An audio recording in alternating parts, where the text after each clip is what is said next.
Omukikoro guno mutabani tubashangira mu irwariro rya Nyakibale bashobangirirwe kandi gore tumbahamire oli nyina w'umusigazi ogu nagira ngo betenga miliyoni 10 kureba ngo igufa ryo mutabani tiyaterera nukonke ekizibu tubazine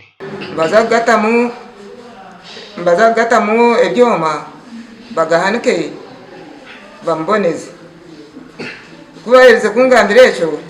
nyona bwesazi nabwo echo gukora hasi ibiyigwe nese hati omukuza kungambira bazengu ucyabache miliyoni 10 no kurenga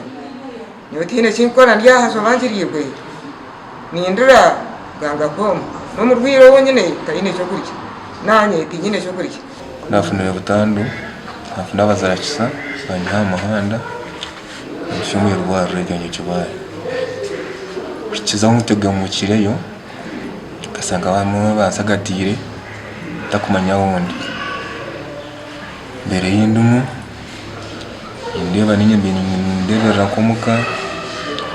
ndamukade yasobangirirwe Rema Felix Adrico oguno mushaho kurwo mu irwariro rya Nyakibale ahamize ngo musigazi ogu bakamuretera mu mberambi kandi namazimi gufanira yo kushemezibwa. What we are going to do for him now, which is a cheaper option,